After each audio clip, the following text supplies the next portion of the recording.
जहाँ तक मैं समझ पा रही हूँ अस्पताल ले जाने का वक्त नहीं है हमारे पास। जहर अभी इसी वक्त निकालना होगा। लेकिन हम कैसे? इच्छा, तुझे आता है ना जहर निकालना, तो फिर तू ही निकाल दे।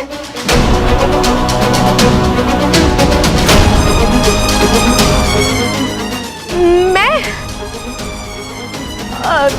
दादी, मैं जहर निकाल देती, लेकिन गर्मी की वजह से मेरे मुंह में छाले पड़े हैं। अगर मैं जहर चूसूंगी तो जहर मेरे अंदर फैल जाएगा। ना ना छोरी, हम ऐसा खतरा नहीं ले सकते। फिर कौन? दादी, एक उपाय है मेरे पास। वाकू, वाकू जहर निकालेगा।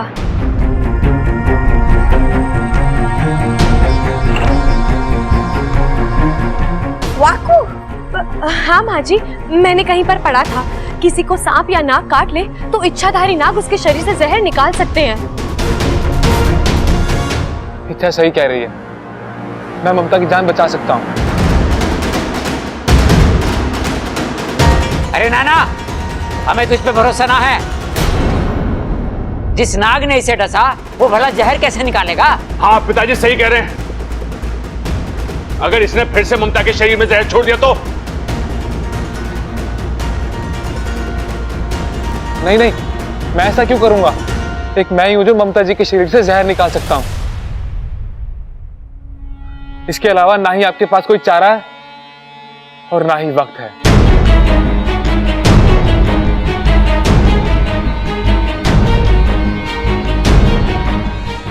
दादी, भाभी की हालत बिगड़ती जा रही है। हमें बहस में वक्त जाया नहीं करना चाहिए। वाकू को एक मौका देना चाहिए हमें। और वैसे भी दादी, हम सबके सामने होते हुए ये चाहकर भी कुछ गलत नहीं कर सकता। ये जानता है इसकी एक गलत हरकत इसकी जिंदगी खतरे में डाल देगी। कोई इसे जिंदा नहीं छोड़ेगा यहाँ पर। और अगर दादी इसने दीदी को बचा लिया तो अपने आप साबित हो जाएगा कि वाकू निर्दोष है।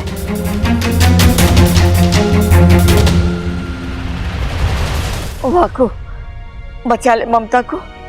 आजा। ठीक है दादी।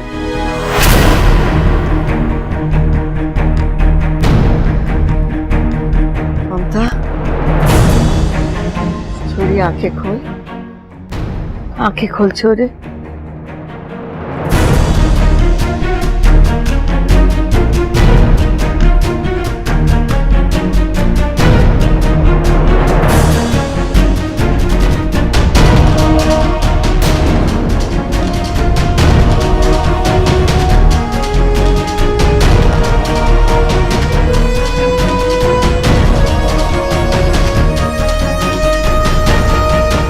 वाकू पर भी जहर का असर हो रहा है।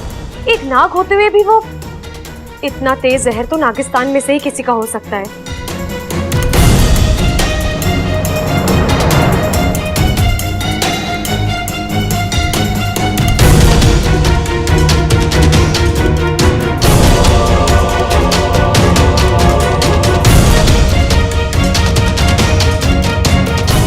ममता,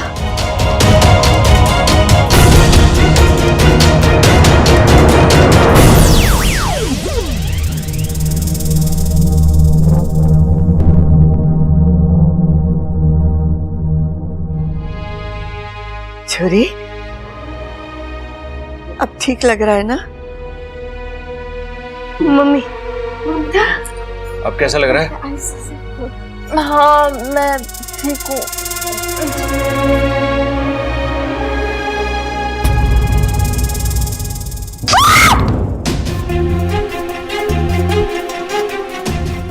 दीदी, शांत हो जा छोरी, शांत हो जा। ये वो नहीं है जिसने तुझे डसा था, बल्कि इसने तो तेरी जान बचाई है। वाकू, तेरा बहुत बहुत धन्यवाद जो तूने हमारी ममता की जान बचाई। दादी, वाकू पर जहर का असर हो रहा है, वो कमजोर पड़ गया है। मैं उसे कुछ खिला पिला देती हूँ। अरे ये तो नाग है, इस पर जहर का असर कैसे होगा? अब जहाँ तक मैं जानती हूँ भैया, अलग अलग नागों का जहर अलग अलग तरीके से असर करता है।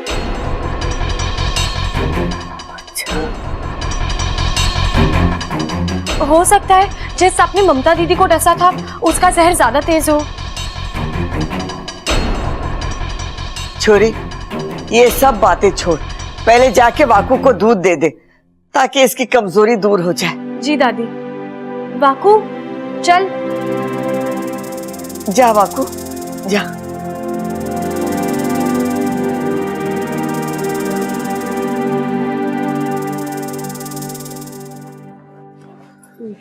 अब तो ये बात साफ हो गई है कि वाकू ने ममता भाभी को नहीं डसा था। अगर फिर भी आप लोग चाहते हो कि वाकू पर नजर रखी जाए तो ठीक है, वो काम मैं करता हूं।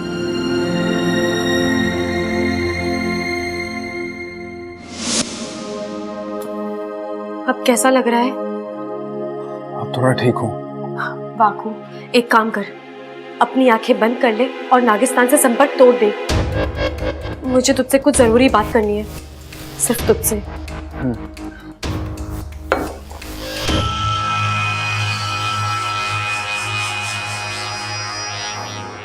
अब हमें नागिस्तान में कोई नहीं देख सकता। सुन, हमें वाकू, थैंक यू। तूने अपनी जान खतरे में डालकर भाभी की जान बचा ली। Thank you. इसमें आभार प्रकट करने की क्या जरूरत है बबल? यही तो नागिस्तान की सीख है। दूसरों के भले के लिए अगर तुम्हें अपनी जान जोखिम में डालनी पड़े तो डाल दो। और हाँ, जब हम दूसरों के लिए कुछ करते हैं ना, हमें बहुत खुशी मिलती है। थैंक यू यार। अच्छा, अब तुम कैसे हो? वो जहर उस वक्त थोड़ा असर हुआ था, लेकिन अब मैं ठीक हूं। चलो अच्छा।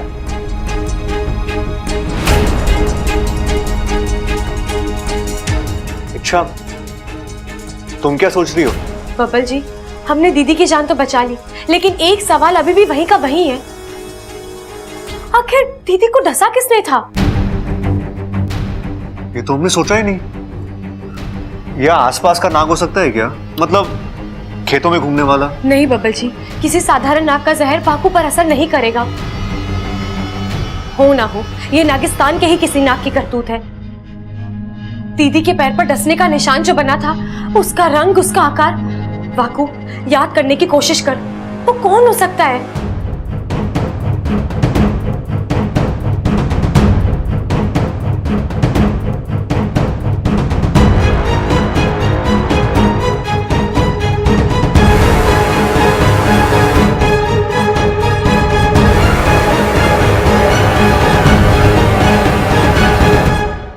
अरे तुम्हें आपस में इशारे करना बंद करो और मुझे बताओ क्या बात है, कौन है वो? बबल जी, इस वक्त मैं यकीन के साथ तो कुछ नहीं बता सकती, लेकिन जिस किसी ने भी दीदी को डसा है उसका पता लगाने के लिए मुझे नागिस्तान जाना होगा। वाकू, तब तक तू इच्छा बन जा और यहाँ कमरे में जितना हो सके उतना आराम कर ले, ठीक है?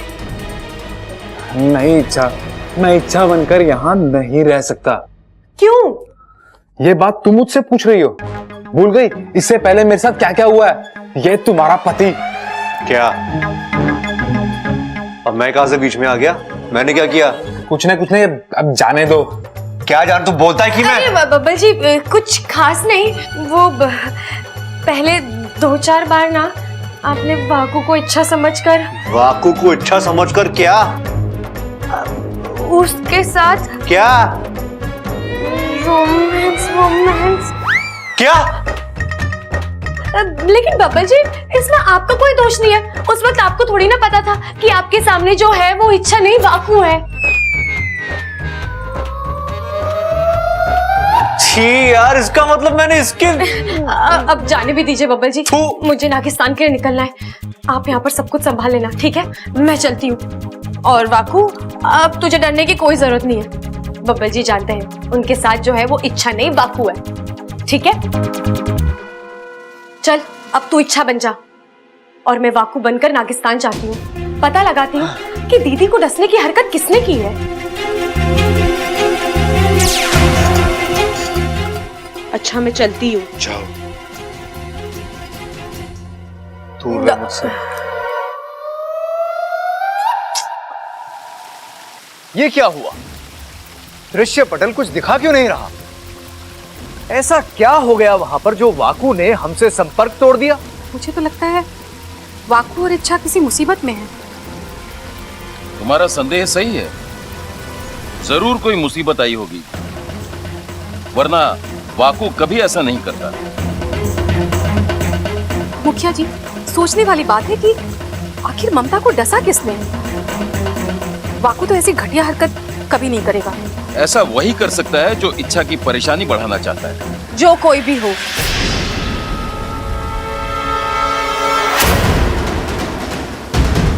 उसने जो किया अच्छा ही किया। इंसानों के साथ यही होना चाहिए। तू ये कैसी बातें कर रही है? और अचानक तू यहाँ? और ये वाकू ने संपर्क क्यों तोड़ दिया? वो ठीक तो है ना?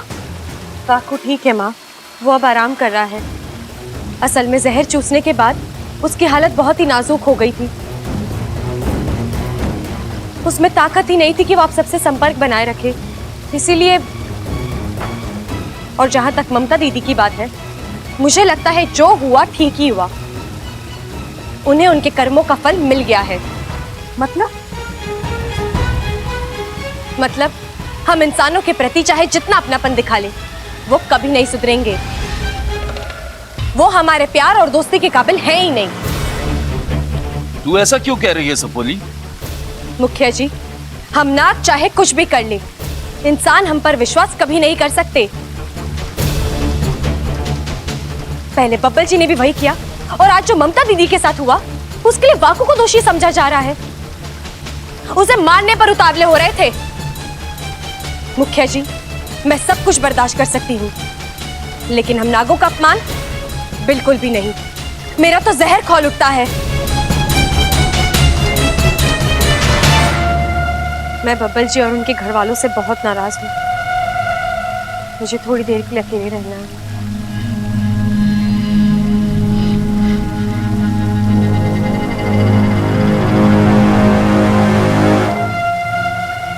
इच्छा, अब तेरी इस नाराजगी को मैं ऐसी हवा दूंगी कि तेरे अपने तुझे दुश्मन लगने लगेंगे।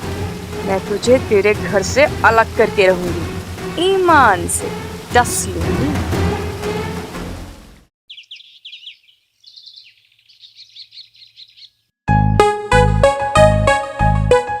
ए वाकू, उठ।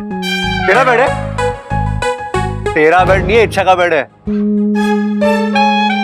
देख वाकू, तू वाकू के रूप में ही अच्छा लगता है, और वैसे भी कोई और मेरे सामने इच्छा बन के खड़ा है, इस ख्याल से ही मुझे।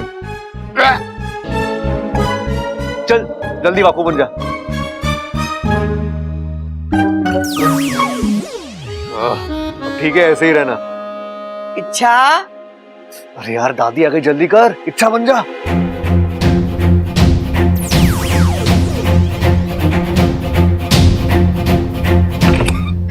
अरे दादी आइए ना। इच्छा, वाकू कहाँ है? ममता को उससे मिलना था।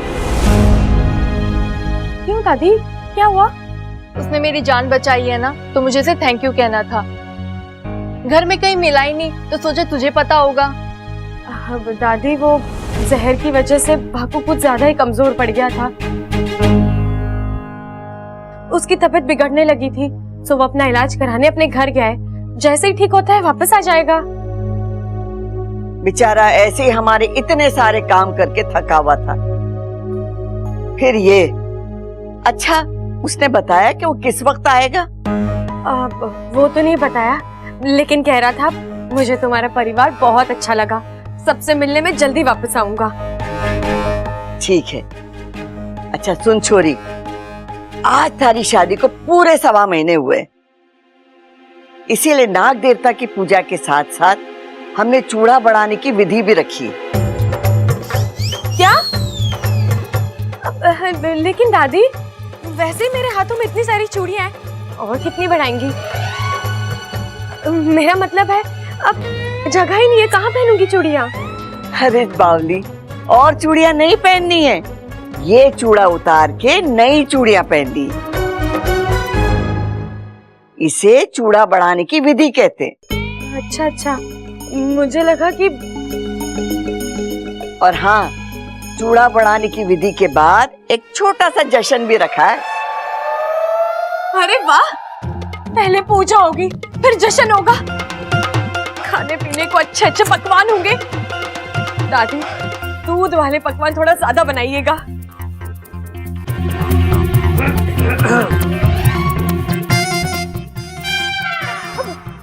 मेरा मतलब है अड़ोस पड़ोस के छोटे छोटे बच्चों को बुलाएंगे, उन्हें भी दूध वाले पकवान अच्छे लगते हैं ना। अच्छा ठीक है, बुलवा लेना छोटे बच्चों को, लेकिन सुन, ये विधि खास तेरे लिए है, इसीलिए तुम तीनों को बहुत अच्छे से सजना संवरना है। मैंने मेहंदी वाली को बोल दिया है, और तू इस परिवार की सबसे छोटी बहू है, तो सबसे पहले मेहंदी थारे हाथों में रचेगी। मेहंदी लगवा ली तो वो तो हाथों पर जम जाएगी, उसका रंग निकल आएगा, फिर मेहंदी वाले हाथ लेकर मैं नागिस्तान कैसे जाऊंगा? इच्छा की शादी में मेहंदी रचाई थी, उस वक्त नागिस्तान वालों ने इतना चिढ़ाया था कि तंग आ गया था मैं। इस बार तो अब सोच क्या रही है? चल आ जाओ।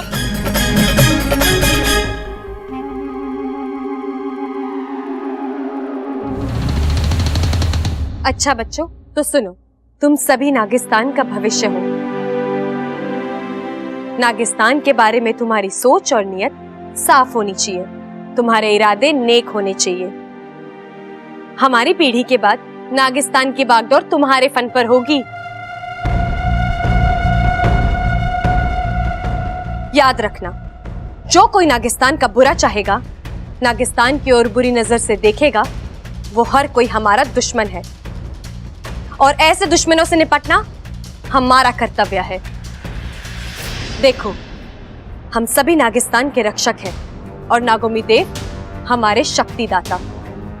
जब भी तुम्हारा फन नागोमी देव के सामने झुकेगा, मुंह से बस एक ही प्रार्थना निकलनी चाहिए, हे नागोमी देव, हमें शक्ति दीजिए हमारे दुश्मनों से लड़ने की, और उन्हें मात देने के काबिल बनाइए।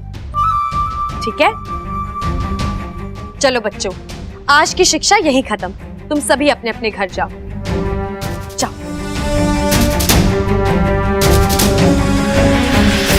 अरे सुरसुरी, तुम यहाँ? मैं तुम्ही से मिलने आ रही थी। मुझसे?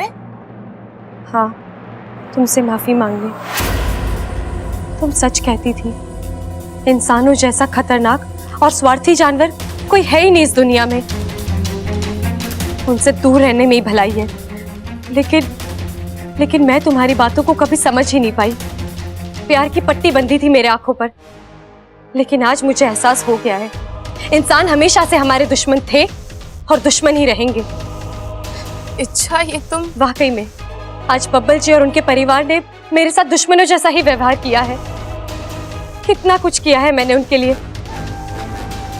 उनके खातिर कितनी बार अपनों से लड़ाई की है, कई बार तो तुमसे भी, लेकिन उन्होंने जब देखो तब नागों की बुराई। इतनी नफरत आती कहां से है?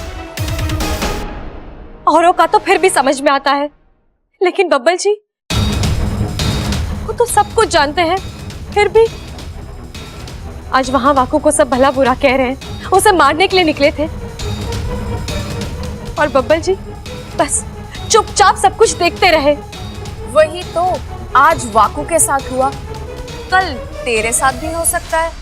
ये इंसान होते ही ऐसे हैं, मतलबी। प्यार की भाषा तो इन्हें समझ ही नहीं आती, नफरत ही ठीक है इनके लिए। दिखा दिया ना अपना असली रंग। तेरी बातों से पता चल रहा है सुरसुरी, तेरे दिमाग से अब तक बदले की भावना गई नहीं है। ममता दीदी के साथ जो हुआ, उसमें जरूर तेरा ही हाथ है।